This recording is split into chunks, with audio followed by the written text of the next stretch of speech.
여기 계신 분들은 중학교 3학년 학생들인 거죠. 그렇죠? 예비 고1. 예비 고1이면 2023 입시에 해당이 됩니다. 근데 2023 입시에 대해서는 아직 정부가 정책을 발표하지 않았습니다. 11월 말에 발표를 하거든요. 그래서 지금 우리가 예상하기에는 2022, 그러니까 현재 고등학교 1학년과 같은 축으로 간다. 다만 엊그저께 그 국회에서 대통령 연설을 들으면 정시가 조금 늘어날 수는 있겠구나. 이 정도가 현재 나타난 상황입니다. 그래서 오늘은 2022 지금 고등학교 1학년 입시죠. 그 입시를 설명하면서 현재 중3의 입장에서 어떻게 대비하는 것이 효율적일까, 이런 부분으로 오늘 강의를 진행하도록 하겠습니다. 저는 EBS에서 요새는 계열별 학종 대비 방법이라는 강의를 하고 있습니다. 그래서 EBS I 홈페이지로 오신 다음에 수시 탭으로 들어가시면 학생부 종합전형이 뜹니다. 그 학생부 종합전형에서 계열별 학종 대비 방법, 인문계를 5개 계열로, 자연계를 5개 계열로 이렇게 해서 10개의 강좌가 있습니다. 학생 여러분들은 뭐 10개를 다 듣지 않으셔도 되고요. 관심 있는 부분을 좀 들어주시면서 고등학교 1학년 때부터 어떻게 준비하는 것이 내가 갈 수 있는 길이며 또 대학 입시에 성공하는 길일까, 이런 부분을 좀 보시면 될 것 같습니다. 자, 오늘의 강의는요, 먼저 대입이 어떻게 이루어져 있을까, 대입에 대한, 전형에 대한 전반적인 설명을 할 것이고요. 현재 고등학교 1학년 2022부터 입시가 달라지는데 어떻게 달라질까라고 하는 게 두 번째 이야기고요. 세 번째는 그렇다면 지금 중3의 입장에서는 어떻게 준비해야 되지? 뿐만 아니라 이제 고등학교를 선택하셔야 됩니다. 고등학교를 선택해야 되는데 나는 어떤 고등학교를 선택하는 것이 좋을까? 이런 부분에 대해서 한번 얘기를 해보도록 하겠습니다. 먼저 고등학교 오시면 가장 중요한 것이 이제 고등학교 생활을 좀 이해를 하셔야 되는데요. 우리가 대학을 간다라고 한다면 고등학교 들어와서 어떤 점에 가장 중점적으로 관심을 두고 공부해야 될까? 그렇죠? 학교 생활의 기본은 교과 활동이라는 걸 생각하셔야 되죠. 가장 중요한 건 교과 활동이다. 대학은 어떤 애를 뽑고 싶냐면 대학 들어와서 공부 잘 할 것 같은 애를 뽑고 싶어 합니다. 대학이라고 하는 것이 학문을 하는 것이기 때문에 들어와서 잘할 것 같은 애를 뽑고 싶어 한다라는 것이 가장 기본이고요. 그렇다면 고등학교 때 어떻게 노력해야 될까? 첫 번째가 나는 누구인가죠. 나는 누구인가. 진로 진학에 대한 고민입니다. 나는 누구인가. 여기서 나는 누구인가라는 문제는 나는 무엇을 잘하고 무엇을 좋아하는가, 적성과 흥미라고 하는 부분이거든요. 이 적성과 흥미에 대한 부분은 이미 중학교 때 자유학기제를 통해서 여러분들이 계속 탐색하고 있는 그런 과정이라고 보시면 되고요.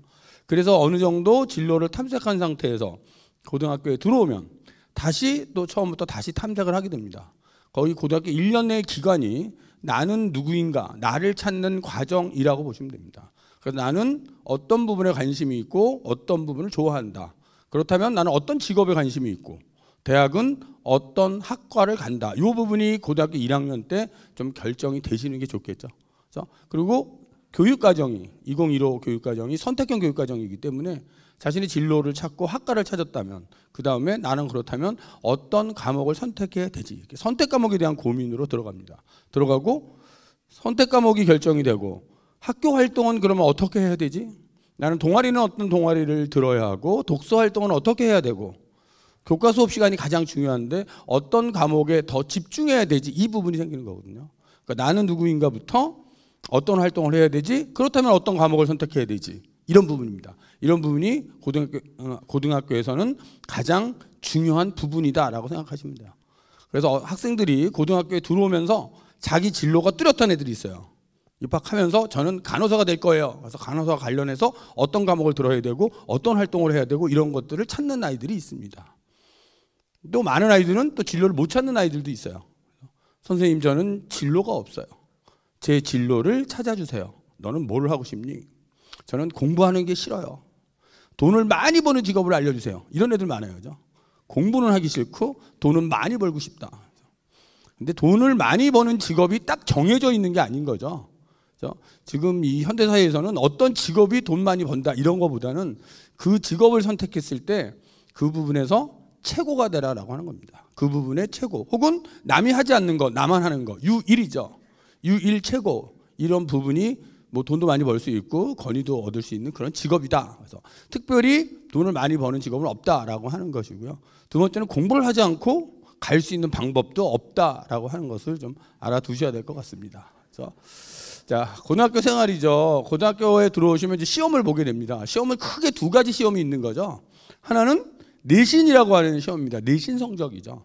내신 성적은 중학교 때와 거의 같다라고 보시면 됩니다. 대학을 갈 때 수시 모집에서는 5개 학기의 성적이 들어갑니다. 고등학교 1학년 1학기 2학기, 2학년 1학기 2학기, 3학년 1학기 이렇게 5개 학기의 성적이 들어가는 거죠. 그러면 한 학기의 성적이 산출되기 위해서는 대부분 3번의 시험을 본다라고 보시면 돼요. 중간고사, 기말고사, 수행평가 이거죠. 학교마다 반영 비율은 조금씩 다를 수 있습니다. 일반적인 경우는 중간고사 35%, 기말고사 35%, 수행평가 30% 이렇게 이루어져 있습니다. 그래서 이 3번의 시험을 통해서 한 번의 성적이 산출되는 거죠. 이 성적이 5번 산출되면 5개 학기의 성적이 대학으로 넘어간다 이렇게 생각을 하시면 될 것 같아요. 그래서 내신 관리가 아주 중요한 부분일 거고요. 두 번째는 수능이라고 하는 시험입니다. 수능 시험은 매년 11월 세 번째 주 목요일 날 봅니다. 그러니까 올해 같은 경우는 11월 14일 날 보는 것이고요.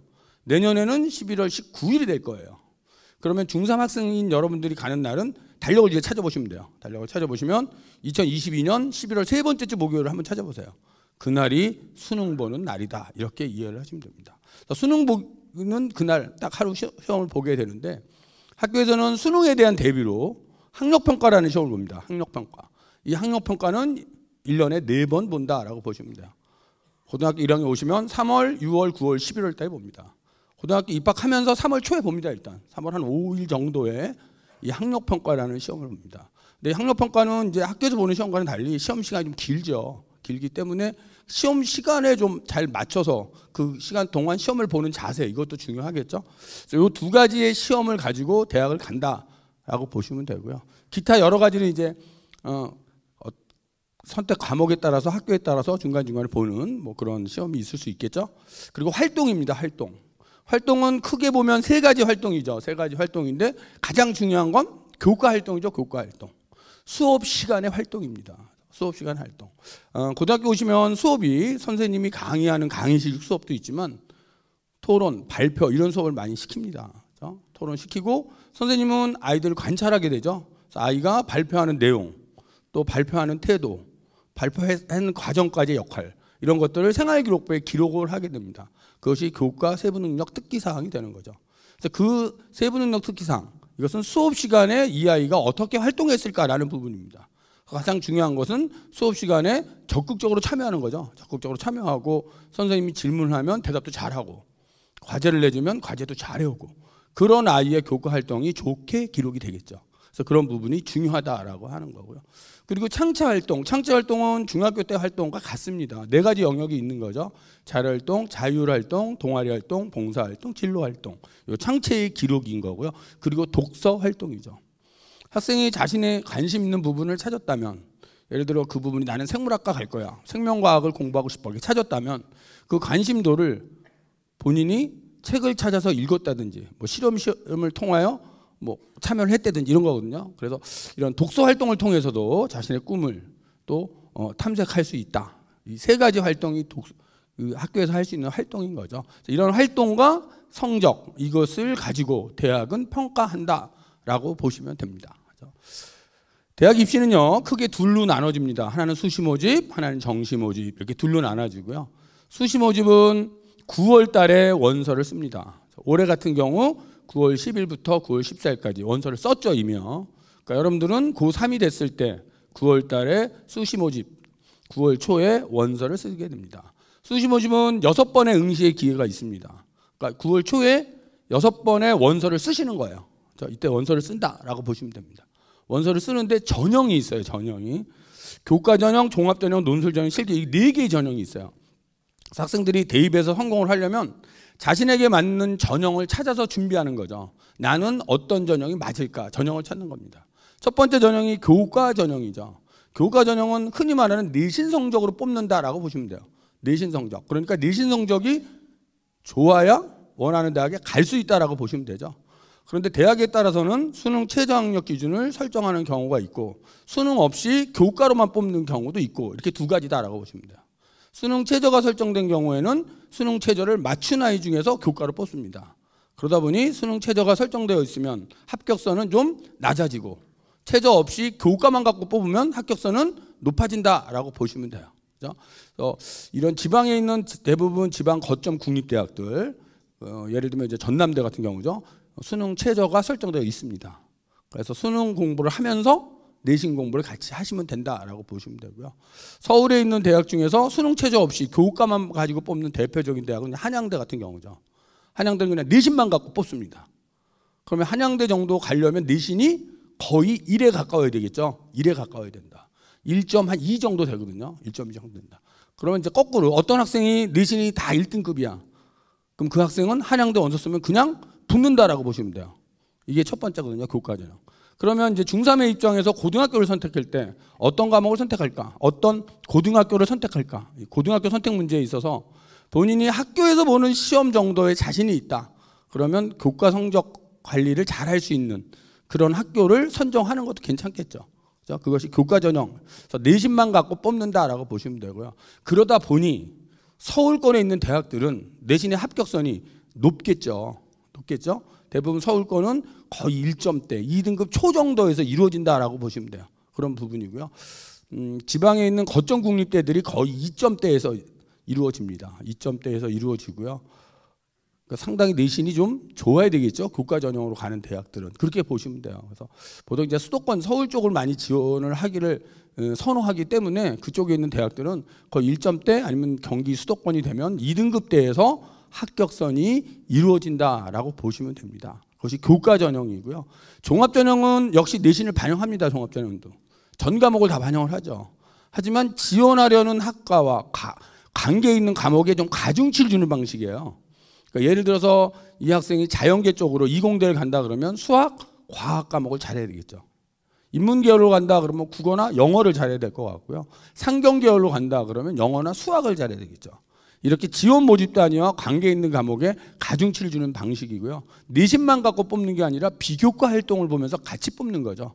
비교과 활동 대표적인 게 수업 시간이고요. 그다음에 동아리 봉사 수상 뭐 이런 활동이겠죠. 그걸 가지고 뽑는 전형이 학생부 종합이다. 이렇게 보시면 되고요. 세 번째 논술 전형이라는 게 있습니다. 논술 전형은 뽑는 인원은 많지 않고요. 거의 서울 수도권에 있는 대학만 실시를 하고 있습니다. 올해 같은 경우 한 12,000명, 내년에 한 11,000명 정도를 뽑습니다. 논술 전형으로. 논술 전형은 논술 시험을 보는 거죠. 시험을 보는 전형이기 때문에 논술 시험의 영향력이 아주 큽니다. 내신 변별력은 거의 없다고 보시면 돼요. 거의 없다. 그냥 동점자 처리 정도고 논술이 강하면 간다. 그럼 내신이 한 5등급 되는 애도 논술 잘 보면 연대 가서 붙는다. 그렇긴 해요. 그것이 논술 전형이에요. 그래서 논술 전형은 논술 시험을 보는 것인데 인문계는 언어 논술. 주로 학교 현장에서 저희가 학생을 지도하다 보면 국어나 사회나 윤리 이런 거 잘하는 애들이 인문 논술 잘해요. 재심은 주고 재심은 분석하고 자기 생각 쓰고 이런 거거든요. 자연계는 수학 또는 수학 과학 문제를 푼다라고 그냥 쉽게 생각하시면 될 것 같아요. 수학 시험만 보는 학교가 있고 수학 플러스 과학, 과학은 물화생지 중에 하나 선택 이런 경우거든요. 그것이 이제 논술 전형이다. 근데 논술 전형은 고등학교 1학년 때 준비하기는 좀 빨라요, 사실은. 왜냐하면 아직 진도가 나가지 않아서 그런 거죠. 고등학교 한 1학년 마치고 2학년 한 여름방학 정도에 준비하시면 되고요. 뭐 일부러 학원 가서 논술을 준비할 필요는 없을 것 같아요. 논술의 시험 범위가 교과서 내에서 나오기 때문에 EBS를 들으면서도 충분히 가능하다. 이렇게 보시면 됩니다. 그리고 실기 전형은 이제 예체능 학생들이겠죠. 음악, 미술, 체육, 연기 이런 계통이 실기 전형이다. 그래서 예체능 학생들은 이제 실기 전형을 준비하거나 학생부 종합 전형을 준비하거나 이렇게 가는 틀이고요. 일반 학생들은 학생부 교과나 학생부 종합을 준비하면서 가는 틀이다. 이것이 수시 모집이다. 근데 수시 모집은 6번의 원서를 쓸 수 있고 원서 쓰는 기간은 9월이다. 이렇게 알아두시면 되고요. 다만 수시에 합격을 하면 정시는 지원할 수 없다라고 하는 것입니다. 그럼 정시 모집은 수시가 끝난 다음에 이제 떨어진 아이들끼리 원서를 쓰게 됩니다. 정시 모집은 그냥 수능이다라고 생각하시면 돼요. 수능을 갖고 뽑는다. 내신 성적이 낮아도 수능 잘 보면 된다. 내신 8등급도 수능 잘 보면 서울대 간다. 이렇게 생각하시면 돼요. 다만 내신 8등급이 수능을 잘 보기에는 좀 어려운 구조다. 이렇게 이해를 하시면 되겠죠. 그래서 수능으로 가는 전형, 그 다음에 학생부로 가는 전형 크게는 둘로 나눠질 수 있다라고 보시면 되고요. 정시 모집은 3번의 원서를 씁니다. 가군, 나군, 다군. 각 군마다 하나씩. 그래서 입시는 정시, 수시, 정시 이런 틀로 이루어져 있다라고 이해를 하시면 될 것 같아요. 그러면 어느 정도를 모집하는지 모집 인원을 좀 살펴보도록 하겠습니다. 전국에 있는 대학을 가지고 보면 학생부 교과로 뽑는, 학생부 교과 성적으로 뽑는 그런 대학이 40.3%. 이 기준은 2021, 그러니까 지금 고등학교 2학년을 기준으로 한 겁니다. 고1이나 중상권은 아직 발표가 되지 않은 거예요. 그래서 알 수가 없고요. 현재 발표된 것 중에 고2까지가 지금 발표가 되어 있습니다. 그래서 교과가 가장 많고요. 그다음에 종합이 24.8%, 그다음에 수능으로 하는 정시 모집이 전국적으로는 한 23%쯤 된다라고 이해를 하시면 되고요. 그다음에 실기, 논술 3.2% 이렇게 되어 있죠. 이게 전국적인 현황이다라고 보시면 되고요. 서울 수도권에 있는 15개 대학을 보면 학생부 종합이 많지요. 44.6%, 그리고 정시가 약 32%, 논술 11%, 교과는 적지요. 이런 구조예요.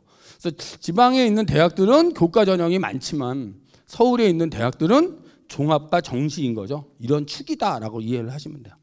그럼 여기 설명회를 들으러 온 학생들은 대부분 중3이니까 현재의 꿈은 어디에 있는 거죠? 저 지방에 있는 그냥 우리 지역 대학 갈래 이런 학생 별로 없어요. 그렇죠? 설명회 들으러 오는 학생들은 꿈이 다 어디에 있냐면 여기가 있는 거죠. 그렇죠? 저 서울대 갈래요, 연대가 이런 꿈을 갖고 있는 거잖아요. 그렇지 않나요? 지금 우유를 먹어도 서울우유와 연세우유만 먹을 때죠. 지금 상황이 그런 때잖아요. 그죠? 고등학교를 이제 들어와야 뭐 건국우유도 먹어보고 그런 거예요. 그죠? 그리고 수능이 끝나면 이제 저지방 우유도 먹고 그렇죠. 그런 상황이다라고 보시면 됩니다. 그래서 현재의 꿈, 내 꿈을 실현하기 위해서 나는 어디를 간다? 일로 가야 되는 거죠. 그렇다면 뭐다? 학생부 종합을 준비하거나, 수시에서는 학생부 종합과 논술인 거고요. 아니면 정시다. 학교 활동을 열심히 하거나 수능 준비하거나 둘 중에 하나겠죠. 이렇게 좀 보시면 될 것 같고요. 자, 그럼 지금 얘기했던 대입 전형을 다시 한번 정리하면 이런 틀이다라고 틀만 좀 이해를 하시면 돼요. 학생부 교과 전형은 내신 성적이 중요하다. 그런데 대학에 따라서는 수능 최저가 걸려 있는 경우가 있다. 수능 최저가 있는 대학은 합격선이 좀 낮고 수능 최저가 없으면 합격선은 높다라고 보시면 돼요. 그렇다면 학생 입장에서 수능 최저를 좀 맞춰주면 교과 전형으로 가기에는 좀 쉬워진다라고 보시면 되고요. 우리 지역에 있는 전남대 같은 경우에 교과 전형에 수능 최저를 걸어놨어요. 그래서 수능 최저를 맞추면서 내신 관리를 하면 교과로 갈 수 있다라고 보시면 되고요. 두 번째 논술 전형인데, 논술 전형은 교과 역량, 이건 사실 변별력이 별로 없어요. 논술이 아주 중요하죠. 서울의 한양대나 연대 같은 경우는 그냥 논술 100으로 뽑아요. 내신 안 들어가고요. 학교 활동 안 해도 되고요. 수능은 안 봐도 돼요. 안 들어가니까. 그게 이제 논술 전형이죠. 근데 요거는 이제 아무나 준비하는 전형은 아니고요. 학생들이 논술을 하려면 내년쯤 돼서 기출문제를 풀어볼 필요가 있어요. 기출문제를 풀어보고 내가 이런 문제가 적응이 되는가를 판단하셔야 돼요. 본인이 문제를 풀어봤는데 이게 뭔지 잘 모르겠다. 걔는 하면 안 돼요. 그렇게 보시면 되고요. 그다음에 정시는 그냥 수능이죠. 이건 그냥 수능이에요. 주로 어떤 애들이 준비하냐면 이제 학교 활동이 좀 잘 안 되고 내신도 잘 안 나오는데 서울에 있는 대학을 가고 싶다. 그러면 수능밖에 없는 거죠. 그래서 수능 전형이다라고 보시면 되고요. 그리고 이제 학생부 종합 전형. 이게 서울 수도권에 있는 아이들이 많이 준비하는 전형이죠. 교과 성적 들어가죠. 들어가는데 얘처럼 정량적으로 반영하는 것이 아니라 지원 모집 단위에 가중치를 주는 방식이고 향상도를 주는 방식이에요. 그리고 교과 활동. 교과 활동은 수업 시간에 활동이에요. 활동. 관련된 비교과 활동. 이게 학생부 종합 전형이다라고 보시면 돼요. 다른 전형은 그냥 혼자 준비할 수 있어요. 내신 관리하면 되고요. EBS 들으면서 논술 열심히 하면 되고요. EBS 들으면서 수능 열심히 하면 돼요. 얘는 혼자 준비가 잘 안 되는 전형이에요. 일단 자기 자신을 찾아야 돼. 먼저. 나는 누구이고 어떤 학과로 가지, 이 학과를 찾아야 돼요. 학과 관련 활동을 하면서 소문을 내야 돼요. 소문. 이게 소문내라 전형이에요. 소문내라 전형. 누구한테? 우리 반 수업 들어오는 모든 선생님한테 소문을 내야 돼요. 자기가 가고자 하는 학과를. 그래야 선생님이 생활 기록부에 기록을 해줄 수가 있는 거거든요. 아이가 생물학과 간다. 생물학과 갈 거예요. 소문 내야 돼요. 중국어학과 간다. 중국어학과 소문 내야 돼요. 중국어학과 간다. 소문을 냈어. 그런데 중국어 선생님이 알았어. 그러면 생활 기록부를 쓸 때 다시 한번 생각하게 돼요. 선생님이. 아, 쟤는 중국어학과 갈래구나. 중국어에 관심이 많고 중국어 발음이 좋고 이렇게 쓸 수밖에 없는 거예요. 그거를 다른 선생님도 아셔야 되는 거죠. 국어 선생님이 알았어. 국어 선생님도 써주는 거예요. 중국 문학에 관심이 많고 뭐 이런 식으로 써주는 거예요. 음악 선생님이 알았어. 음악 선생님은 어떻게 하죠? 그렇죠. 이해가 되시네요. 그죠? 노래를 시켰더니 중국 노래를 부르고 이렇게 가는 거예요. 그렇죠? 미술 선생님도 마찬가지인 거예요. 미술 선생님 어떻게 써주죠?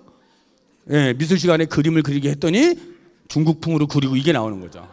그래서 그 아이의 생활교육법에 온통 중국 등장하는 거죠. 전공 적합성이 높아지는 거죠. 그래서 이 전형은 소문내라 전형이에요. 그래서 학생이 자신의 진로를 빨리 찾고 관련된 활동을 하면서 소문을 내야 돼요. 소문. 난 어디 간다. 근데 이제 정해지지 않는 애가 있잖아요. 그런 아이들은 계열 정도는 소문 낼 수 있어요. 나는 인문 계열이에요, 사회 계열이에요, 상경 계열이에요, 법정 계열이에요. 이런 계열 정도는 소문 낼 수 있는 거죠. 아니면 생물학과도 가고 싶고 화학과도 가고 싶어. 그럼 두 개를 소문낼 수밖에 없어요. 이 상황에서는. 두 개를 소문내셔야 돼요. 그래서 빨리 정해서 한쪽으로 가는 것이 성공할 수 있다. 그것이 학생부 종합이다. 이렇게 이해를 하시면 될 것 같고요. 자, 그럼 성공적인 고등학교 생활을 하기 위해서는 어떻게 해야 되느냐. 가장 중요한 건 역시 교과 역량이에요. 교과 역량. 수업 시간에 적극적으로 참여하라 해요. 수업 시간에. 이게 가장 최고입니다. 그죠? 저도 학교에서 수업을 하는데 요새는 좀 이상한 애들도 많아요. 애들도요. 예전 애들은 수업 시간에 잠을 자는데 깨워요. 잠자는데 일어나. 그러면 일어나면서 아이의 표정이 좀 미안한 표정을 지어줬어요. 아이가요. 그럼 선생님이 뒤에가 서 있어. 선생님도 미안하단 말이에요. 한 5분쯤 지나면 그래 들어와. 이랬단 말이에요. 요즘 애들은 잠자는데 깨워. 승질을 내요 애들이. 애들 입장에서 이런 거예요. 제가 좀 피곤해서 자는데 선생님은 하시던 일이나 하시지 왜 저를 건드리시죠? 이런 입장인 거죠. 그렇죠? 또 여학생들은 자는데 깨우면 잠자는 애는 꼼짝하지도 않고 옆에 있는 애가 걔를 가리키면서 선생님 얘 아파요 이렇게 얘기를 해요. 아프니까 건드리지 말라 이런 얘기인 거거든요 사실. 자, 그럼 이제 선생님이 그걸 알면 선생님도 사실은 기분이 좋지는 않아요. 그렇죠? 깨웠더니 승질내요. 선생님 기분 좋지 않잖아요. 선생님이 그걸 생각해보면 써버리면 돼요. 선생님은 나는 이 아이의 깨어있는 모습을 보고 싶다. 그렇게 쓰면 어떻게 되나요? 대학을 못 가죠. 대학을 못 갑니다. 학생부 종합전형은. 근데 또 그렇게 쓰면 학부형들이 항의를 하죠. 그러니까 그렇게 쓰지는 않아요. 쓰지는 않고요. 요즘 선생님들은 어떻게 쓰냐면 수업 시간에 적극적임 이렇게 써져요. 수업 시간에 열심히 참여함 이렇게 써져요. 그러면 학부형들 항의 안 해요. 그죠? 애들도 적극적이는데 누가 항의를 하겠어요. 그런데 대학은 아는 거죠. 아, 얘 수업 시간에 잠자는 애구나. 아는 거예요. 그게 암호인 거죠. 암호. 그래서 적극적임 이거 별로 좋은 게 아니에요. 그럼 좋은 건 뭐냐? 구체적인 상황이에요. 어떻게 적극적인지. 이 아이가 어떤 부분에 관심을 갖고 그 부분에 어떻게 탐색을 하고 그때 역할은 무엇이었고 그 탐색 결과 어떻게 표현했다. 이것이 구체적으로 쓰이는 게 좋은 생활교육부라고 보시면 돼요. 그래서 어머님들은 나중에 고등학교 들어온 다음에 1년 끝나고 생기부를 한번 띄워보세요. 그랬더니 온통 적극적임이라고 써있다.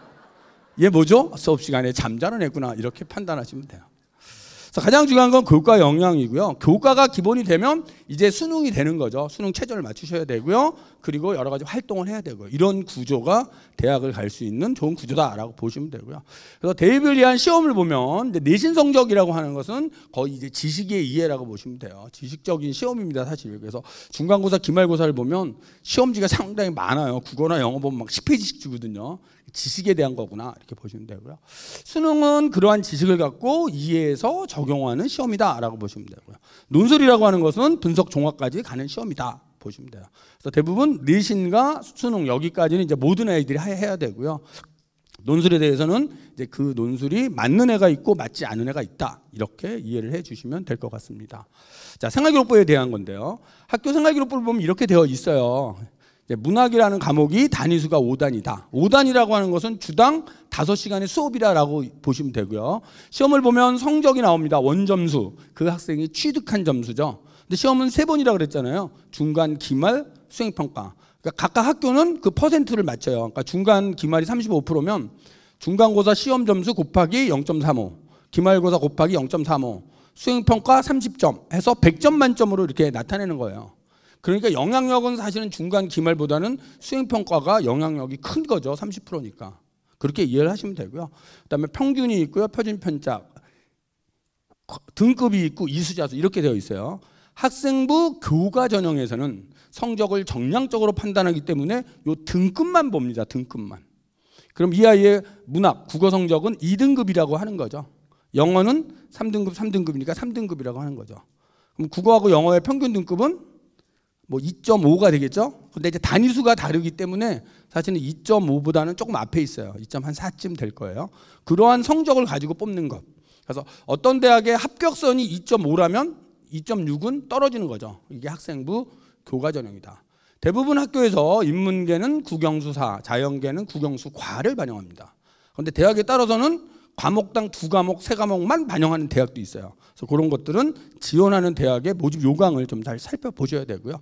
등급은 비율로 나타냅니다. 1등급은 총원의 4%, 2등급은 누적 11%, 3등급 23% 이렇게 되는 거예요. 그러니까 1등급을 받는다는 건 어떤 학생이 전 과목이 다 4% 내에 들어가면 11111이 찍히니까 1.0이 되겠죠. 그것이 학생부 교과 전형에서 내신 산출 방법이다라고 보시면 되고요.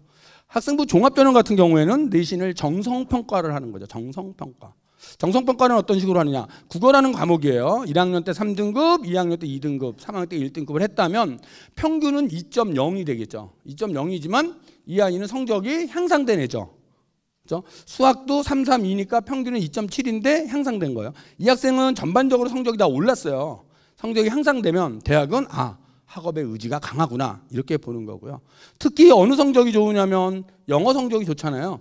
영어 관련한 전공 적합성이 우수하다 이렇게 보는 겁니다. 이렇게 성적이 향상되면 많은 노력을 한다라고 봅니다.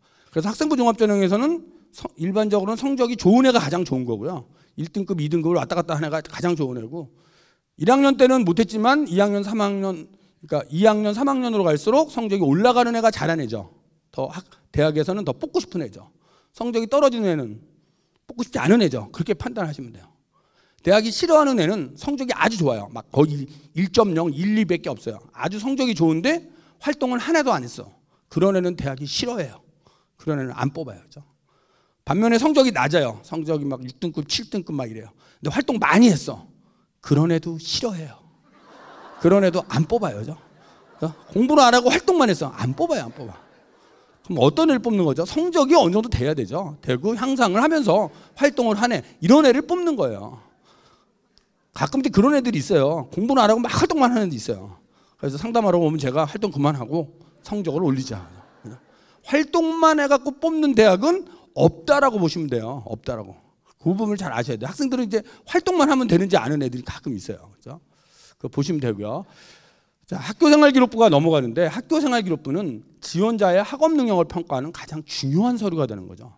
학생부 종합전형의 주 평가 서류는 학교생활기록부다. 그리고 보조평가 서류가 이제 자기소개서가 되는 그런 상황이다라고 보시면 됩니다.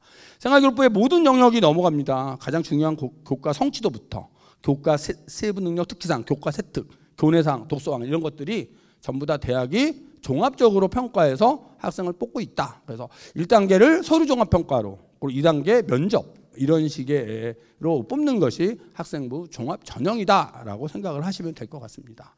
자, 학생부 종합전형의 가장 중요한 평가 요소는 대부분의 대학이 이제 4개의 역량을 측정합니다. 학업 역량이죠. 학업 역량. 그래서 여기서 이제 학업 역량은 전 과목을 보지만 지원 모집 단위와 좀 관계 있는 과목의 과중치를 보면서 학업 역량을 보게 돼요. 학업 역량은 대학에 들어와서 기본적으로 이 아이가 어느 정도의 수학 능력이 있을까 이것을 평가한다라고 보시면 되고요. 그다음에 전공 적합성이죠. 전공 관련된 활동을 보게 되는 거죠. 그래서 학생이 동아리를 하더라도 좀 전공과 가까운 거 해주시는 게 좋고요. 또 수업 시간에 선생님이 발표를 시키면 주제를 선정할 때 자신이 지원하려는 학과와 관련된 주제를 좀 선정해 주는 게 좋아요. 그러면 전공 적합성이 높아지겠죠. 높아지고 발전 가능성은 이제 성적이 뭐 향상됐다든지 지원 모집 단위에 열심히 노력했다든지 이런 게 발전 가능성이고요. 인성이 뭘까? 인성이 이제 학생들이 많이 어려워해요. 인성. 얘가 착한 애인지 나쁜 애인지 이거를 판단할 수가 없잖아요. 인성. 그러면 대학이 평가하는 인성은 뭘까? 학교 생활 속에서 길러진 역량으로서의 인성이에요. 학교 생활 속에서 얘가 어떤 역량이 길렀지? 이런 공동체 역량 같은 게 어떻게 됐지? 단체 활동에서 얘가 뭘 했지? 뭐 소풍이나 수학여행을 갔다 왔다면 그 안에서 어떻게 활동을 했지? 행사를 했으면 행사 뒤에 어떤 뒤처리를 했지? 이런 것들이 인성이에요. 그렇게 보시면 됩니다. 그래서 인성 여기까지 가지고 대학은 학생을 평가하고 있다라고 보시면 되고요. 그러면 이제 어떤 활동을 해야 될까요? 라는 고민이 생겨요. 학생 입장에서는. 자, 인문계열이에요. 인문계열 같은 경우에는 주로 평가하는 게 논리적 사고력이나 분석력 같은 걸 평가하거든요. 그렇기 때문에 비교과 활동으로는 토론 동아리 같은 거 아주 좋습니다. 토론을 잘하려면요, 학생이 책을 많이 읽어야 돼요. 사실은요. 그렇죠? 토론, 또 발표 이런 거 좋죠. 그렇죠? 독서 이런 거 아주 좋죠. 사회적 이슈에 대한 생각 이런 부분이고요. 그다음에 도덕성, 사회성, 배려정신, 지속적이고 일관성 있는 봉사활동 이런 거예요. 그래서 이제 봉사를 또 오해를 안 하셨으면 좋겠어요. 봉사를 뭐 시간 많이 해야 되는 줄 아는 학생들이 많이 있고요. 저희가 이제 상담센터에 있으면 그런 질문들 많이 해요. 선생님, 저 서울대 가려고 하는데 봉사 몇 시간 해야 돼요? 봉사 500시간 합격, 뭐 300시간 불합격 이런 대학은 없어요. 그런 대학은 없습니다. 이 학생의 봉사 정신이 다른 부분에 나타나 있으면 봉사활동은 1시간도 안 해도 돼요. 사실은. 여기가 동아리를 통해서 배려 나누는 협력 정신이 나타나 있다면 봉사 안 해도 되는 거예요. 그렇게 보시면 돼요. 보시면 되고, 특별히 이제 봉사 시간을 채우시려면 봉사 관련한 학과를 간다면 뭐 시간을 조금 채울 수도 있어요. 근데 봉사의 가장 중요한 건 진정성이다라고 보시면 돼요. 진정성. 그래서 봉사의 기본은 내 방, 내 집을 치우는 거다 이렇게 보시면 돼요. 내 방 치우는 게 가장 최고예요. 저는 학생들이 가끔 와갖고 봉사활동 간다 그러면 물어봐요. 너 오늘 학교 오면서 네 방은 치우고 왔니? 물어봐야죠. 자기 방도 안 치우는 애가 남의 집 가서 마당 쓸고 있어. 이거는 진정성이 없는 거죠. 그래서 봉사하러 가려면 어머님은 방을 치우게 하세요. 그게 기본이다라고 보십니다. 학교에서는 우리 교실 치우기예요. 우리 교실 치우기, 우리 학교 치우기. 점심시간에 학교 주위를 돌아다니며 쓰레기를 주웠다. 중앙 현관을 쓸었다. 이거 최고의 봉사인 거죠. 그것이 진정한 봉사다. 어디 봉사단체 가서 시간 많이 얻어오는 것이 아니다. 이렇게 이해를 해 주시면 될 것 같아요. 봉사 부분이었고요. 그래서 아이들이 뭐 여러 가지 뭐 이런 활동들도 하고 그래요. 그다음에 인문학적과 자연학 과학의 통섭적 사고. 지금 시대 정신이 융합이기 때문에 과학을 하는 아이들도 어느 정도 자연과학에 대한 이해는 필요하겠죠. 그래서 그런 활동이다라고 보시면 되고요. 그다음에 자연계열이죠. 자연계열이라면 인내 끈기, 이건 이제 어떤 실험 같은 걸 하려면 협동 정신도 필요하고 또 끈기 있게 가는 그런 정신들이 필요해요.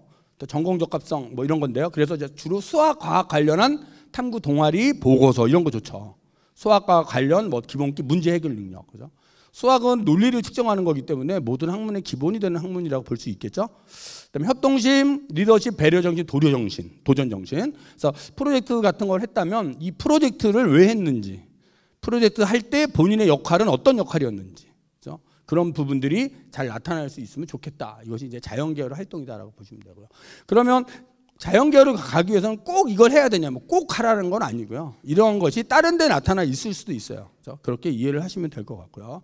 그래서 로드맵을 가지고 우리가 고민을 해보면 1학년 때는 진로에 대한 탐색이에요. 학생이 고민하는 시기인 거죠.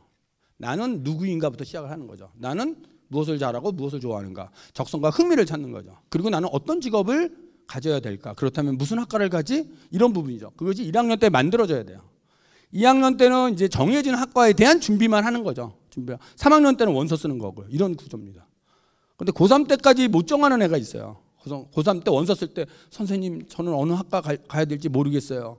제가 가야 되는 학과 찾아주세요. 이런 애도 있어요. 그런 애들은 좀 늦어요. 그러니까. 그래서 1학년 때부터 좀 자신의 진로를 찾아서 준비하는 것이 대입에서는 성공할 수 있겠다. 이런 생각이고요. 진로를 찾지 않고도 준비하는 전형은 학생부 교과 전형이나 아니면 수능 위주의 정시 모집이나 논술 전형은 찾지 않아도 돼요.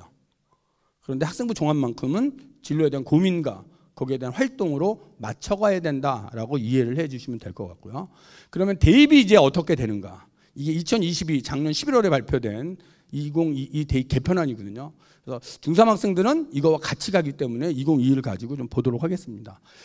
발표된 큰 틀은 4개의 큰 틀이었죠. 대입 전형의 구조 개편으로 수능 위주의 전형 비율을 조금 늘린다. 그래서 30%까지 늘리겠다라고 하는 부분이었고요. 두 번째는 수능 체제를 개선하겠다라고 하는 것입니다. 그리고 세 번째는 학생부 종합 전형의 공정성을 제고한다라는 부분이고요. 네 번째는 대학별 고사를 개선하겠다. 여기 이제 4가지 틀이었어요. 그래서 먼저 첫 번째 대입 전형 구조 개편인데요. 이때 작년에 정부가 발표한 건 수능 위주 비율을 30% 이상 하라라고 하는 것입니다. 근데 여기에 이제 조건이 있었어요. 조건은 학생부 교과 전형을 30% 이상 하는 대학은 수능 위주 전형을 30% 하지 않아도 된다. 이 조건이었거든요. 그러다 보니 이제 지방 쪽 대학들은 학생부 교과 전형을 30% 이상 갖고 있어요. 그리고 서울권에 있는, 서울 수도권에 있는 대학들은 수능 전형을 30% 늘려라 해서 이미 늘었어요. 작년에 발표를 했고 올해부터 30%가 넘었어요. 아까 2021년에서도 한 32% 되잖아요. 그래서 이미 그렇게 늘어났다. 다만 이제 어제 그제 우리 문 대통령께서 국회 연설에서 더 늘리겠다라는 말 때문에 지금 파장은 많습니다. 뭐 어떻게 될지는 좀 더 지켜보셔야 되고요. 이미 이건 늘었어요. 늘어서 서울 수도권은 30%까지 늘었고 지방 쪽 대학들은 30%까지 늘릴 수가 없어요. 늘리면 학생을 뽑지 못해요. 지금 상황이. 인구가 너무 빨리 줄고 있어요. 그래서 지방 쪽 대학들은 교과 전형으로 학생을 선점하고 있는 그런 상황으로 간다라고 이해를 하시면 될 것 같습니다. 자, 전형이 이렇게 있는 거죠. 학생부 위주 전형의 교과와 종합. 교과는 교과 중심, 내신으로 뽑겠다라고 하는 것이고요. 두 번째 종합은 비교과도 보겠다라고 하는 것입니다. 그래서 교과 전형은 내신을 잘 따는 아이가 유리하다. 그러면 고등학교를 선택할 때 내가 어느 고등학교를 가야 내신 잘 따지 여기에 대한 고민을 하는 거예요. 그래서 학생이 학교에서 하는 시험만큼은 강하다 그러면 그 내신을 잘 딸 수 있는 학교를 선택하시는 게 맞는 거죠. 그것은 특목자사고보다는 일반고일 가능성이 크죠. 두 번째는 활동이죠. 학생부 종합이 되려면 학교가 뭔가 활동을 해주는 학교여야 되겠죠. 그러면 학생이 학교 생활을 하면서 준비할 수 있으니까요. 그러면 어떤 학교일까? 그러니까 주의를 잘 보시고 이런 활동 같은 것들을 활발하게 해주는 학교는 무엇일까를 선택하시면 될 것 같아요. 그러니까 일반고 중에서도 요새는 이 학종을 대비해서 활동을 많이 하는 학교들이 있습니다. 그래서 그런 학교들을 잘 보시고 잘 찾기 어려우시면 이 지역에 있는 그 지역교육청이나 아니면 도교육청 쪽에 좀 문의를 해 보시는 게 좋을 것 같아요.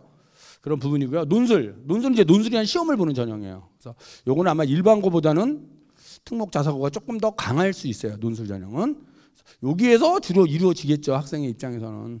그리고 실기는 예체능 학생들이기 때문에 일반 학생들은 조금 거리가 멀고요. 예체능 학생들은 실기 전형을 보셔야 되는데 수시에서는 학생부 종합, 정시에서는 실기 플러스 수능, 또 수시에서도 실기 전형이 있는 학교들이 있어요. 내신 플러스 실기죠. 그래서 실기 전형이 수시에서는 내신 플러스 실기, 정시에서는 수능 플러스 실기. 근데 예체능도 수시에서 이제 종합을 하는 학교들도 있습니다. 그런 것들을 보시면서 선택을 하시면 되고요. 정시는 그냥 수능이다라고 보시면 돼요. 이건 그냥 수능이다. 이런 구조인 거죠. 그다음에 수능 최저학력에 관한 것인데요. 수능 최저학력에 관한 것은 뭐 큰 고민은 하지 않으셔도 될 것 같아요. 대부분 학생부 종합에서는 수능 최저가 거의 없다라고 보시면 돼요. 몇 개 학교를 제외하고는 없다. 학생부 교과나 논술에서는 수능 최저가 있는 대학들이 있어요. 그래서 학생부 교과를 준비한다면 수능을 같이 준비하는 게 합격 가능성이 높아지고요. 또 논술 전형을 준비한 학생들도 수능 최저를 맞추면서 가는 게 조금 합격하기 쉬워진다. 이 정도만 그냥 이해를 하시면 될 것 같습니다. 수능이 바뀌는데 어떻게 바뀔까요? 그렇죠?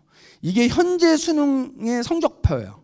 현재 수능 성적표를 보면 한국사나 영어는 등급만 나오죠. 절대평가 과목이니까요. 그런데 다른 과목들은 표준 점수와 백분 점수가 같이 이렇게 나오는 거예요. 수시에서는 이 등급만 필요합니다. 등급, 최저 등급 때문에 그런 거예요. 최저 등급. 정시는 등급은 필요 없어요. 표준 점수와 백분위 점수예요. 백분위 점수. 그래서 그렇게 이해를 하시면 돼요. 이것이 현재의 성적표인데 이것이 어떻게 바뀔까? 수능이 공통과 선택형으로 바뀐다는 거죠. 공통 과목이 있고 선택 과목이 있고. 공통이 약 75% 정도, 선택이 25% 정도에서 출제를 한다. 그리고 문이과의 구별 없이 출제가 된다라고 하는 것이거든요. 그렇다면 어떻게 될까요? 이렇게 됩니다. 이게 2021 현재 고등학교 2학년 학생이에요. 고2까지는 이렇게 가요. 그리고 현재 고1부터 중3은 이렇게 가는 거예요. 달라진 부분을 보면 현재는 국어가 시험 범위가 똑같아요. 그런데 2022부터 고1부터는 공통과 선택이 있는 거죠. 독서문학은 공통 과목, 그리고 선택은 합법과 작문, 언어와 매체 중 하나 선택 이렇게 돼 있어야 그러면 어떤 걸 선택해야 될지 유리하죠? 이 부분에 대한 고민이 있는 거죠. 학생 입장에서. 선택 과목의 경우는요. 그러니까 수능이라는 시험은 내가 잘한다고 점수가 잘 나오는 그런 시험은 아니에요. 내가 어떤 집단에 속해 있느냐가 중요해요. 그죠? 내가 공부를 잘하는 집단에 속해 있으면 내가 가서 등을 대주고 있는 거죠. 성적이 좀 낮은 집단에 내가 껴들어가 있으면 걔들이 나를 위해서 등을 대주는 거죠. 이런 구조예요. 이런 구조. 그래서 어떤 과목이 중요할 거를 이제 고민하셔야 되는데 어떤 과목이 중요한지 아직은 알 수가 없어요, 사실은요. 근데 다행스러운 건 두 번째 해거든요, 지금 중3은. 그러니까 현재 고1 학생들이 첫 번째 시험을 봐요. 그 시험의 결과를 보시고 준비하시면 돼요. 그렇죠? 그렇게 보시면 되고요. 지금 고1 아이들은 아직은 모르고요. 이제 2학년이 되면 모의고사라는 걸 봅니다. 모의고사를 가지고 측정할 수 있어요. 그것이 국어. 근데 국어는 사실은 큰 차이는 없어요. 합법작문이나 언어매체나 난이도상에 큰 차이는 없겠다. 수학이죠. 수학은 수 1, 2가 공통 과목이에요. 그리고 셋 중에 하나 선택이에요. 확률 통계, 미적분, 기하 벡터 이런 거예요. 그러면 인문 쪽 학생들은 대부분 확률과 통계를 선택한다고 보시면 돼요. 왜? 쉬우니까. 이렇게 보시면 돼요. 그러면 자연계 학생들도 확률과 통계를 선택하고 싶어요. 그렇죠? 왜? 쉬우니까. 이렇게 돼 있는 거예요. 그런데 문제는 서울에 있는 주요 대학이 현재 11개 대학이 발표를 했어요. 자연계에 한해서는 미적분과 기하 벡터를 반드시 선택해서요. 필선택 과목으로 규정을 해버린 거예요.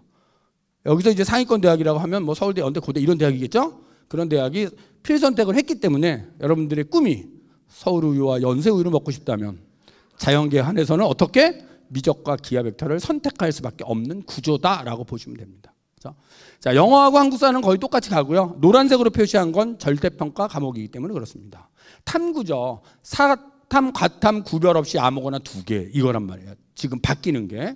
현재는 문과 학생들은 사회에서 2개, 이과 학생들은 자연에서 2개를 선택하는데 고1부터는 아무거나 2개예요. 그러면 문과 학생들은 그냥 사회 2개를 선택을 하겠죠. 이과 학생들은 사회 2개를 하거나 사회 하나, 과학 하나 이렇게 하고 싶을 거예요 아마. 그런데 역시 서울에 있는 주요 대학이 자연계에 한해서 반드시 과탐에서 2개를 선택하세요. 이렇게 발표를 했단 말이에요. 그러니까 이제 서울권에 있는 상위권 대학을 가고 싶어요. 그러면 어쩔 수 없이 과학에서는, 그러니까 탐구에서는 과학에서 2개를 선택해야 된다. 이렇게 알아두시면 돼요. 저는 뭐 가까운 데 갈래요. 그런 데 필요 없어요. 그러면 그냥 아무거나 하셔도 돼요. 사회 2개 하셔도 되고 사회과학 짝짝이로 하나씩 하셔도 되고 그건 상관이 없습니다. 이런 구조다라고 보시면 되고요. 그다음에 이거는 특성화고 아이들이죠. 우리 선택하는 과목. 그다음에 제2외국어는 9개 중에 하나 택. 이것도 노란색이니까 절대평가로 바뀌었다. 이 정도만 이해를 하시면 될 것 같고요. 그래서 선택 과목인데 사회탐구 과목이 있죠. 9개 중에서 선택, 과학탐구는 8개 중에서 선택이라고 보시면 돼요. 그래서 현재 중3 학생들은 이제 고등학교 오셔서 모의고사를 보면서 응시인원을 보면서 좀 추적할 필요가 있으세요. 현재 고3은 인문계에서는 가장 많이 선택하는 과목이 생활과 윤리예요. 그리고 두 번째가 사회문화, 세 번째가 한국지리. 이게 현재 고3인 거예요. 고3 고지인 거예요. 그런데 이제 나머지는 이제 보셔야 되는 거예요. 그다음에 과탐에서 현재 가장 많이 선택하는 것은 지구과학 1이 가장 많이 선택을 해요. 지구과학 1. 두 번째 많이 선택하는 건 생명과학 1. 세 번째 화학 1, 네 번째 물리. 이런 구조인 거예요. 이런 구조이고요. 투 과목은 사실은 선택 과목이 좀 적어요. 많이 선택을 안 합니다. 그런데 서울대 가는 학생들은 현재 반드시 선택해야 되는 그런 과목이다라고 보시면 돼요. 그래서 이런 부분들은 이제 보시면서 하시고요. 교육과정에서 과목을 선택하게 돼요. 고등학교 오시면. 교육과정에서의 과목 선택은 자신의 진로와 관계 있는 과목을 선택하셔야 돼요. 그거는. 그런데 수능에서의 과목 선택은 자기가 잘하는 과목을 선택하시면 돼요. 선택하시면 되는데 주로 학생들이 어떤 과목을 선택하냐면 고등학교 3학년 때 본인이 선택한 과목하고 유사한 걸 선택해요. 그러면 수능 공부와 내신 공부를 같이 할 수 있다라고 하는 거죠. 그런 측에서 이해하시면 되고요. 제2외국어 한문은 이과는 안 해도 되고요. 문과 학생들 중에서 서울대 가는 학생은 반드시 하셔야 되고 또 서울 상위권 대학은 제2외국어 한문을 사탐 한 과목으로 대체해 주는 그런 경우가 현재 있어요. 현재 있다라고 보시면 되고요. 지금은 이게 상대평가이기 때문에 학생들이 유리한 과목 선택하거든요. 지금은요. 그래서 지금의 경우는 이 아랍어 같은 걸 제일 많이 선택해요. 다른 건 한 1200명 정도 돼요. 여기가. 그리고 중국어가 한 4000명, 일본은 6000명인데 얘가 지금 47,000명이에요. 그 이유는 딱 하나예요. 아랍어를 가르치는 학교가 없어요. 전국에. 외고 충남외고하고 울산외고 어디 외고 몇 개만 있는 거예요. 그러니까 학생들이 아는 거예요. 너도 안 배우고 나도 안 배우고 우리 가서 찍자? 찍으러 온단 말이에요. 지금. 현재는 그래요. 현재는. 그런데 이거 2부터 바뀌는 거죠. 뭘로? 상대평가로. 아니, 절대평가로 바뀌는 거죠. 현재 상대평가인데 절대평가로 바뀌기 때문에 이제 찍자는 잘 안 돼요. 찍자는 잘 안 되시고 혹시 위에 그러니까 큰 애가 언니나 뭐 오빠가 혹은 지금 고2 이상, 고3은 이제 지났고요. 고2가 있다면 한번 선택을 하셔도 돼요. 지금 상황에서는. 근데 중3 학생들은 이미 바뀌었다라고 보시면 됩니다. 그래서 어떻게 바뀌었냐면 절대평가로 바뀐 거죠. 이렇게 바뀐 거죠. 2021까지, 고2까지는 상대평가에 있었던 것이 어디로 갔다? 절대평가로 갔다. 왜 그러냐면 아랍어 때문에 그렇다라고 보시면 돼요. 그죠? 다른 과목들은 1등급 구분선이 50점 만점에 지금 46점, 47점 정도가 1등급 구분선인데요. 아랍어 같은 경우가 지금 1등급 구분선이 50점 만점에 24점이거든요. 상황이 그래요. 그래서 이것이 절대로 같다라는 것으로 보시면 될 것 같고요. 자, 수능 체제를 보면 EBS 연계율이 줄었죠. 70%에서 50%로 줄었다. 언제부터? 현재 고1부터 줄었다. 연계율을 그냥 쉽게 설명하면 이런 거예요. 영어나 국어 같은 경우에 지문이 10개가 나오면 7개가 70%다 그러면 10개 중에 7개가 EBS 교재에서 나온다. 그냥 이렇게 생각하시면 돼요. 쉽게 생각하면. 근데 이 연계율이 50%로 줄었다. 그러면 지문 5개 정도가 EBS 교재와 연관된 게 나오는구나. 이렇게 이해를 하시면 되죠. 근데 연계율은 줄었지만 학생 입장에서는 다 할 수밖에 없어요. 왜냐면 어떤 게 나올지 모르니까요. 그런 구조죠. 그래서 큰 변화는 아닌 것 같아요. 학생이 공부하는 과정에서는. 보시면 되고요. EBS 교재는 딱 2권이죠. 연계 교재가 2권인 거예요. 수능 완성과 수능 특강인 거예요. 그래서 수능 완성, 수능 특강 중 수능에서 EBS 교재 중 연계에서 나온다라고 보시면 될 것 같아요. 그렇게 보시면 되고요. 그런데 과목마다 2권이니까 사실은 많은 거죠. 과목마다 2권이니까. 그래서 보통 고등학교 3학년에서는 EBS 교재를 가지고 수업을 하는 그런 경우가 많이 있다라고 보시면 될 것 같아요. 자, 그러면 이제 공정성 부분인데요. 공정성 제고에 대해서 어떻게 바뀌었을까? 학생부 기재에 대한 것이 바뀌었고요. 또 선발에 대한 투명성. 학생부 기재에 대한 부분에 대해서는 이제 항목에 대한 부분이 조금 바뀌었다라고 이해를 하시면 될 것 같고요. 선발의 투명성 부분에 교사 추천서가 폐지되는 거죠. 그래서 자기소개서도 지금 일부 축소되는 부분에 있고 추천서는 아예 폐지가 된다라고 보시면 되고요. 그다음에 대입 정보 격차 해소를 위해서 전형을 표준화시켰고 대입 정보 포털을 좀 고도화시켰다라는 부분. 다시 한번 설명해 드리면 이런 거예요. 학생부 부분에서 이제 많은 변화가 있었는데요. 현행과 개선. 인적사항에서 학적 부분이 합쳐진 거예요. 합쳐지고 부모의 정보가 삭제된 거죠. 그러니까 지금 고2까지는 이제 부모님의 뭐 생년월일이나 뭐 주소 이런 게 다 나오는데 그런 것들이 상목이 삭제됐다. 뭐 큰 중요한 건 아니에요, 그죠? 합쳐졌다. 출결해서 무단이란 말이 미인정으로 바뀌었다. 이것도 뭐 큰 문제는 아니죠. 근데 이제 바뀐 이유는 딱 하나예요. 무단이라는 말이 일본식 한자어예요. 그래서 일본식 한자어가 이 시대에 어울리지 않는다. 그래서 우리식으로 바꾸자. 우리식으로 바꿨더니 불법이라는 말이에요. 그럼 너 불법 결석했어. 불법 지어. 어감이 안 좋잖아요. 그래서 이걸 어떻게 순화시킬 수 없을까 해서 미인정 이렇게 용어가 바뀌었다라는 정도. 이미 이건 적용이 돼서 사용하고 있어요. 수상이죠. 수상 경력에서 한 학기에 상이 하나만 간다는 거예요. 그렇죠? 지금 고등학교 3학년, 2학년은 고등학교 시절에 취득한 모든 상이 갑니다. 대학으로 가는데 지금 고1부터는 한 학기에 하나가 간다는 거예요. 그럼 몇 개까지 갈 수 있나요? 한 학기에 하나가 가면 5개죠. 5개. 한 학기에 하나가. 현재는 1학년 1학기 때 상을 10개를 타고 그 뒤로 하나도 안 탔다면 현재는 몇 개가 가죠? 10개가 가죠. 근데 바뀐 상황에서 1학년 1학기 때 어떤 학생이 상을 10개를 탔는데 그 뒤에 하나도 못 탔다면 하나가 가는 거죠. 그런 구조예요. 그래서 학생의 입장에서는 약간 불리할 수도 있는데요. 한 학기에 하나씩 간다라고 하는 겁니다. 그럼 학생의 입장에서는 어떻게 되느냐? 일단 학교에서 받을 수 있는 상을 다 받아놓는 게 좋아요. 일단은 다 받아놓고 그다음 고3 때 원서 쓸 때 본인이 선택하면 돼요. 1학년 1학기에는 나 요 상을 선택하고 1학년 2학기는 요 상을 선택하고 그럼 어떤 상을 선택해야 될지는 상을 받아놓은 다음에 평가를 하셔야 돼요.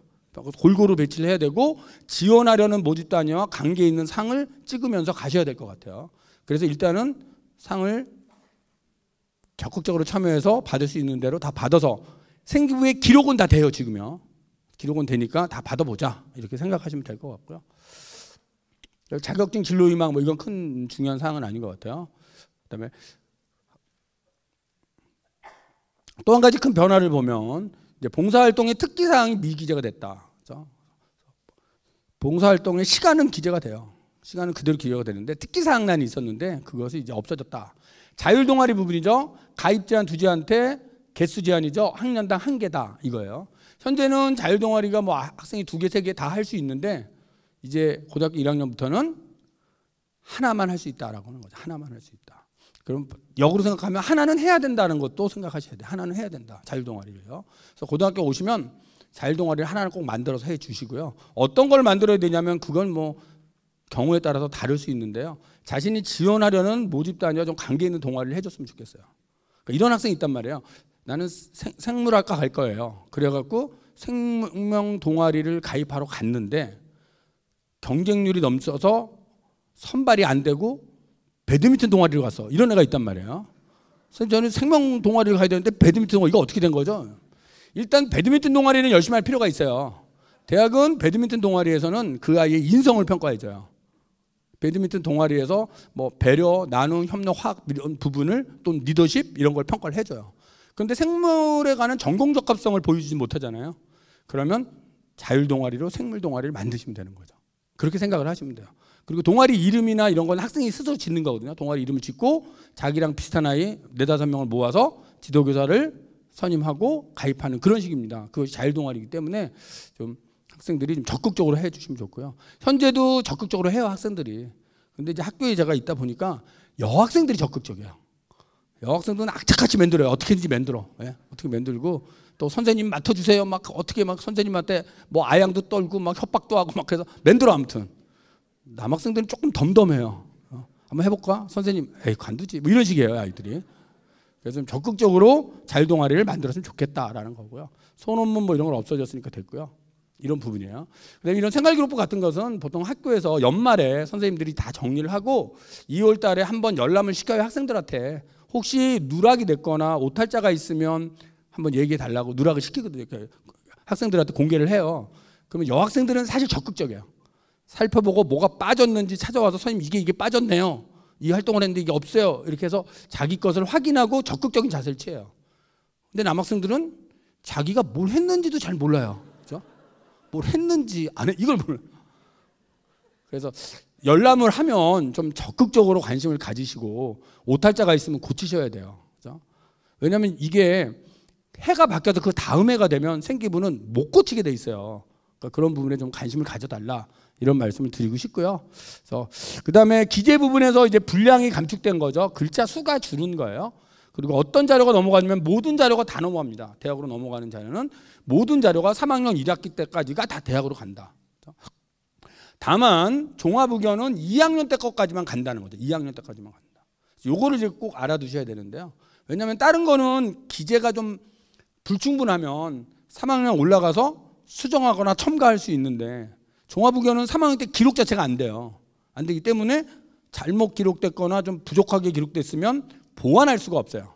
그래서 이 부분을 좀 신경을 쓰시고 요건 연말에 기록을 하고 담임선생님이 기록을 하기 때문에 잘 살펴보시고 또 열람도 해보시고 혹시 누락된 게 있으면 좀 넣어달라 이렇게도 하셔야 될 것 같아요. 이런 부분이고요. 그다음에 글자 수의 변화죠. 기재 글자 수가 현재는 한 4,000자를 썼는데 2,200자로 줄어든다라는 겁니다. 이 부분은 이제 학생이 고민할 부분은 아닌 거죠. 이건 선생님이 고민할 부분이죠. 그래서 선생님들은 글자 수는 줄었지만 똑같은 내용을 어떻게 압축해서 쓸까? 이 부분을 이제 선생님들이 고민을 하고 계세요. 하고 계시니까 이런 부분에 대한 뭐 고민은 하지 않으셔도 될 것 같고요. 그다음에 서류 부분에서 자기소개서가 개선되는 거죠.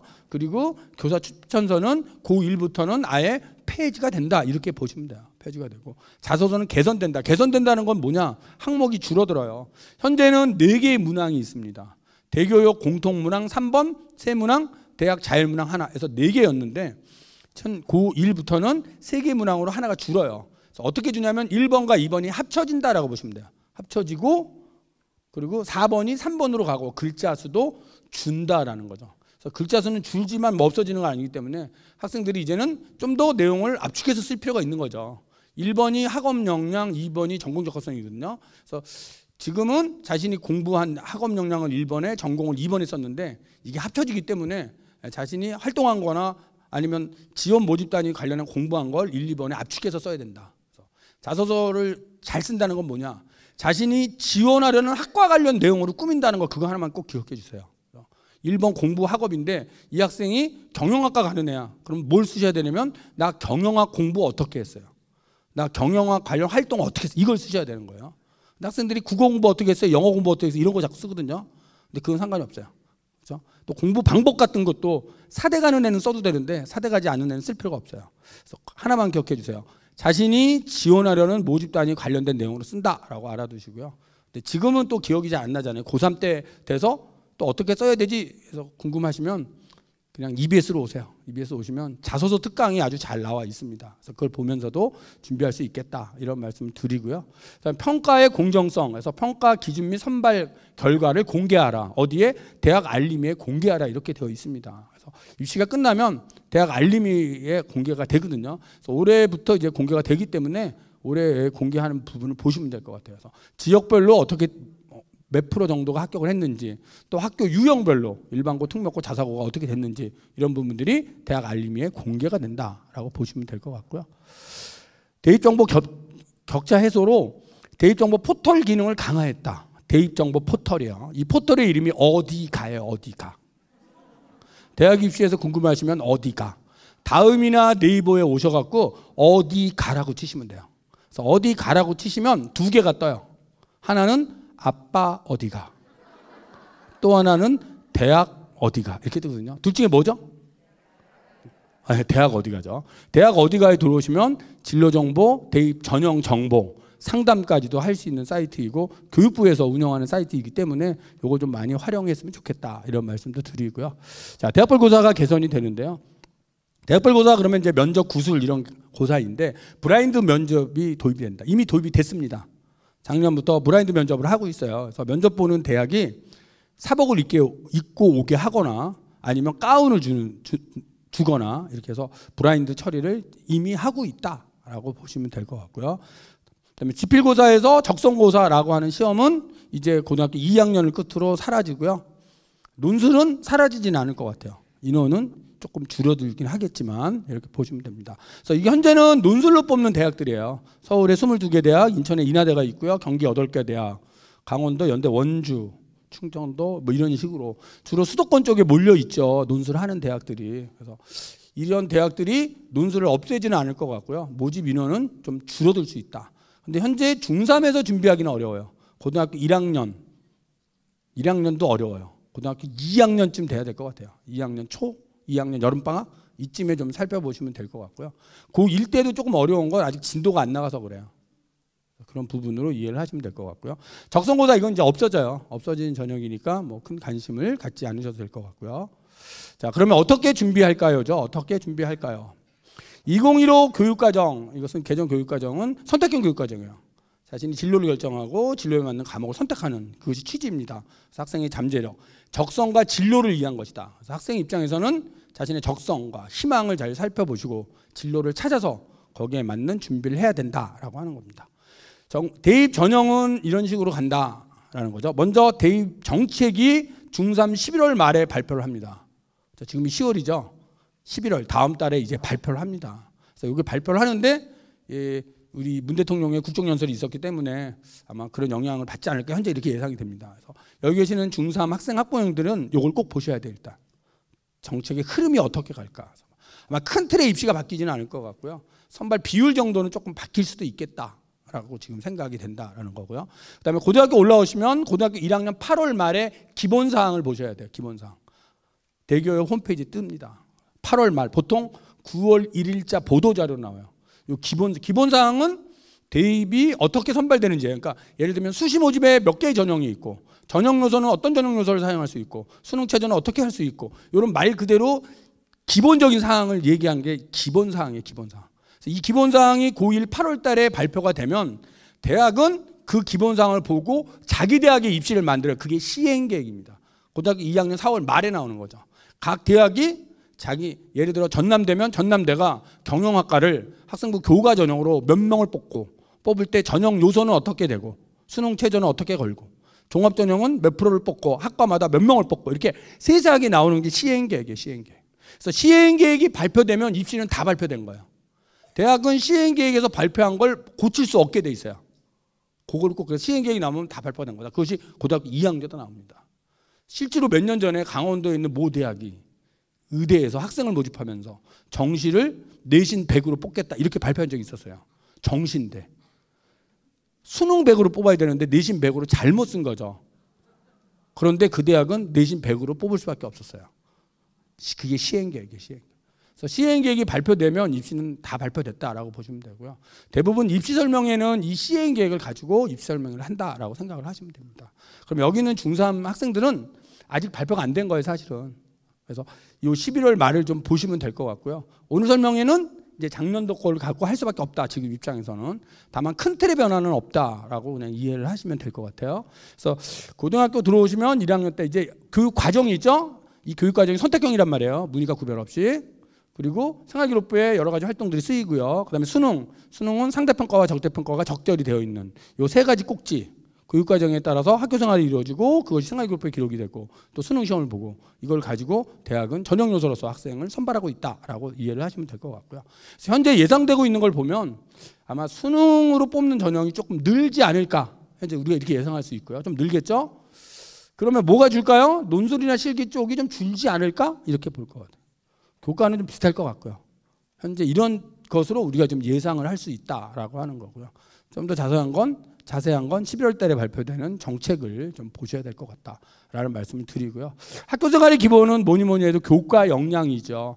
그래서 교과 역량, 내신을 갖고 뽑는 전형, 교과 성적과 수능 체제를 갖고 뽑는 전형이 학생부 교과 전형이고 서류와 면접으로 뽑는 전형이 학생부 종합 전형인 거죠. 그리고 논술, 대학에 따라서 수능 체제를 걸 수도 있죠. 이것이 논술 전형이고 또 수능 성적으로 뽑는 전형이 정시 모집. 대학 입시의 큰 틀은 이렇게 4개로 되어 있고 정시 모집은 수시에 합격한 애는 갈 수 없고 그러니까 수시는 3개인 거죠. 근데 학생은 6장의 원서를 씁니다. 6장의 원서를 쓸 때 교과 2개, 뭐 종합 4개 혹은 뭐 논술 2개, 종합 4개 뭐 이런 식으로 학생이 자신에게 맞게 원서를 쓰게 되는 거고요. 합격을 하면 그걸로 입시는 끝난 거고요. 떨어지면 다시 정시를 도전할 수 있다. 이렇게 이해를 하시면 될 것 같고요. 공부를 잘한다는 건 뭐냐? 일단 수업 시간에 학생이 호기심을 가져야 되죠. 지적 호기심을 가져야 됩니다. 그래서 수업 시간에 배운 걸 이해하고 적용할 수 있어야 되고 선생님에게 질문도 하고 또 기회가 되면 발표도 하고 또 과제를 내주면 과제를 해오고 이런 구조인 거죠. 그러면 또한 자기 자신이 또 독서나 심화탐구를 통해서 또 확인하기도 하고 그렇죠? 그러면 선생님은 그것을 교과 세부 능력 특기 사항에 기록을 해주는 것입니다. 이 기록이 잘 되어 있어야 대학을 잘 갈 수 있다 이렇게 보시면 되고요. 그러면 공부를 잘 할 수 있다는 건 뭐냐? 일단 학업 역량이죠. 학업 역량을 키우셔야 되는데 이 학업 역량은 자신의 진로를 보면서 진로에 맞는 학업 역량이어야 되고요. 그래서 학교에서 하는 여러 가지 대회 혹은 동아리 여러 가지 활동 이런 걸 통해서 결과물을 만들어내야 됩니다. 결과물. 그것이 공부를 잘 할 수 있다는 것이다 이렇게 이해를 하시면 될 것 같고요. 과정과 결과인데요. 생활기록부라고 하는 것은 평가기록인데 교육과정에 따른 수업이고 수업에 따라서 이루어진 결과를 생활기록부에 기록한다라고 보시면 될 것 같고요. 그래서 현행 생활기록부에서 이제 좀 특히 달라지는 건 이 진로 선택 과목이라는 게 있어요. 진로 선택 과목은 등급이 나오지 않고 ABC 3단계 성취평가만 나오는 과목이다라고 보시면 돼요. 학생들이 이제 이 진로 선택 과목을 선택하면서 고민하는 아이들이 있어요. 어떤 과목을 선택하라고 했더니 거기에 공부 잘하는 애들만 선택을 하더라. 그럼 나는 내신 따기 어려운 거 아니야? 이런 고민이 있단 말이죠. 그래서 그런 과목은 그냥 등급이 나오지 않는다 이렇게 이해를 하시면 되겠어요. 그죠? 그렇게 보면 되고요. 그래서 교육과정에 대해서 잠시 말씀을 드리면 고등학교 오시면 2015 교육과정이 보통교과와 전문교과로 나누어지고요. 보통교과의 공통과목, 이 공통과목이 이제 고등학교 1학년 때 배우는 과목인 거죠. 과목인 거고 일반 선택, 진로 선택 이 선택 과목은 고등학교 2, 3학년 때 학생이 선택을 해가는 과목이다라고 보시면 돼요. 전문교과에서 전문교과와는 이건 특성화고고요. 이건 특목고예요. 그러니까 일반고는 여기서 해당이 된다. 그다음에 창체의 자동 봉지는 그대로 있죠. 이런 구조예요. 이런 구조 교육과정 구조이고요. 그래서 보통 교과를 보시면 고등학교 1학년 때는 국어, 수학, 영어, 한국사, 통합사회, 통합과 과학실험 이거를 배웁니다. 1학년 때는요. 이걸 배우면서 학생이 진로 탐색을 하고 2학년 올라갈 때 나는 무슨 과목을 선택해야 되지? 이 선택 과목에 대한 고민을 하셔야 되는 거예요. 그래서 선택 과목을 하셔야 되죠. 이 선택 과목을 정할 때는 자신의 진로를 봐야 되는 거죠. 진로를 보고서 나는 경제학과를 가고 싶어. 그러면 뭐 경제수학 같은 거 하나 해주셔야 되죠. 경제수학. 나는 여행 관광 계열의 학과를 가고 싶어요. 그러면 여행지리 이런 과목을 선택을 하셔야 되죠. 그럼 어느 과목을 선택해야 될까요? 이 부분은 이제 교육부에서 나온 자료도 있고 또 전남 도교육청에서 나온 자료도 있어요. 또 학교 가시면 아마 학교에서 자체 만든 자료도 있을 거예요. 그거를 열람을 하고 학생들한테 또 책자로 배부도 합니다. 그래서 그걸 보면서 진로하고 과목 선택을 고민하면서 가는 거예요. 고등학교 1학년 때. 그래서 과목의 선택은 중요하다. 왜 중요하냐면 예를 들어 생물학과 가는 애가 생물2를 선택하지 않았어. 그러면 대학은 교육과정을 봤는데 있는데 얘가 선택을 안 했단 말이에요. 그럼 왜 안 했지? 내신 따기 힘들어서 안 했을 가능성이 큰 거거든요. 그러면 대학은 그 아이를 좋게 생각하지 않아요.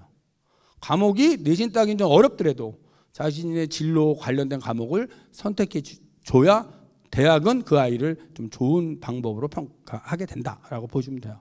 그래서 대학 전공별 학과와 특징도 좀 참고해 보시고 고등학교 때 어떤 이수 권장 과목 또 자신의 진로 적합성이 높은 과목이 무엇인가 이런 부분을 고민하시면서 과목을 선택하시고 수업이 이루어진다라고 생각을 하시면 됩니다. 그래서 예를 들면 이런 거죠. 이건 뭐 서울시에서 나온 건데요. 학생이 언어나 인간, 사회, 교양 이쪽에 관심이 많은 애야. 그러면 과목을 선택할 때 그런 과목을 뭐 심리학, 중국어 이런 거 선택을 했잖아요. 여기서도 미술 감상도 했고 중국어도 했고 이런 과목을 선택하라는 거예요.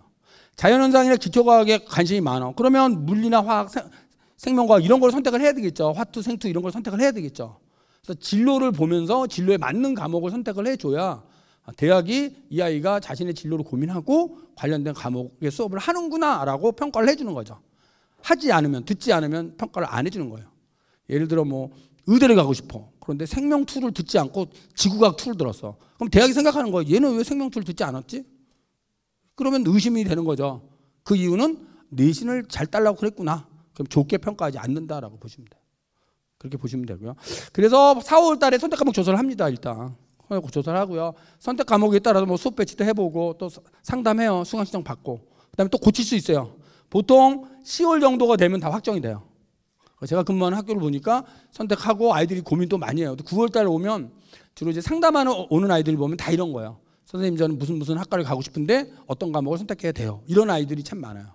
그래서 10월 초가 되면 거의 선택이 끝나요. 끝나고 그 다음에 3월부터는 이제 반이 편성되고 수업을 하는 거죠.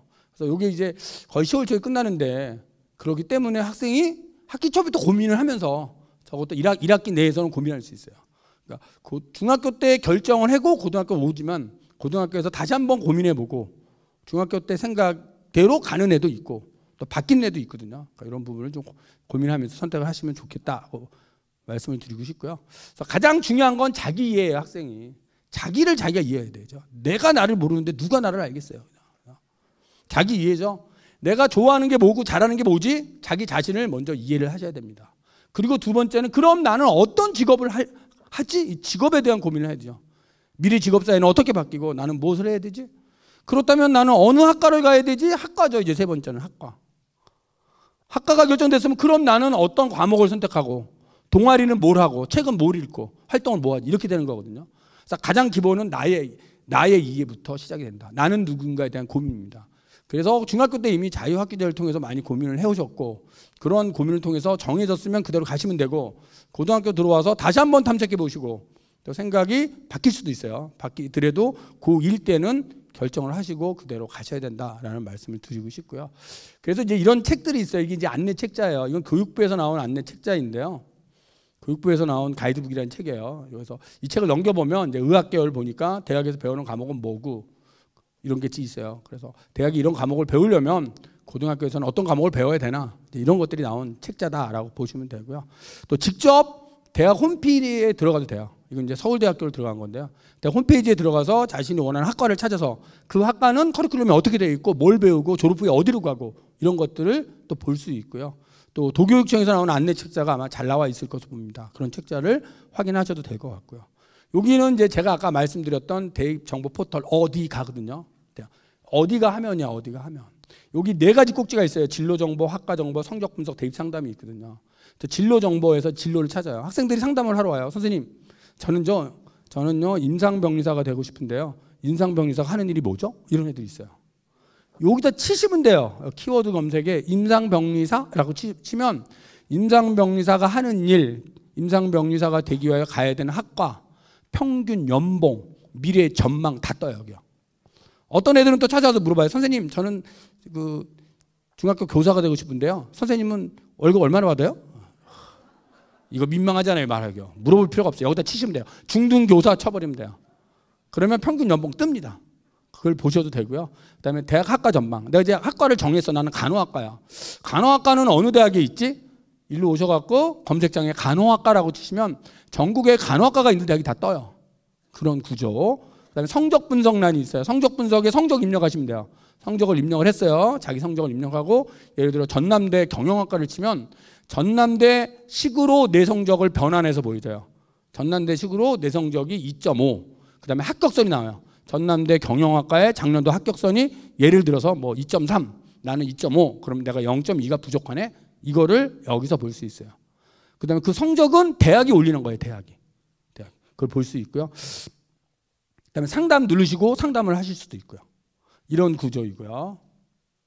그다음에 이건 EBS예요. EBS 오셔가지고 EBS I 폼에서 수시 논술 탭을 들어가시면 수시 전형이 된 게 쭉 뜨거든요. 그 중에서 이제 학생부 종합전형으로 들어가면 계열별 대비 방법. 이 강의는 이제 제가 하는 강의입니다. 그래서 보여드리는 거고요. 그래서 이 강의도 10개의 강좌로 되어 있는데 관심 있는 계열 그냥 하나 들으시고 어떻게 준비하지 이거 볼 수 있는 부분이다라고 보시면 되고요. 또한 EBS에는 여러 가지 이 활동이 있는데 그 중에 하나가 상담을 할 수 있는 일이 있습니다. 학생이 상담실로 오셔가지고 질문을 쓰시면 답변 선생님을 배정해서 18시간 이내에 답변글이 가고요. 문자 안내가 합니다. 그래서 EBS 홈페이지에서 입시 정보 탭을 누르시고 대입 상담실 오신 다음에 쓰시면 돼요. 쓰시면 답변도 해드린다라고 보시면 돼요. 그래서 이런 EBS를 좀 활용하셔도 되고 또 뭐니 해도 우리 애를 잘 아는 분은 우리 학교 선생님이겠죠. 그래서 고등학교 들어가시면 다니시는 학교에 담임 선생님이나 뭐 진로 담당 선생님 좀 상담도 많이 해보시고 또 미래에 대해서 고민도 해보시고 그래서 학과 선정을 잘 하셔가지고 미리미리 준비한다면 대입에서 좋은 성과를 거두지 않을까라는 말씀을 드리면서 오늘 강의를 마치도록 하겠습니다. 감사합니다.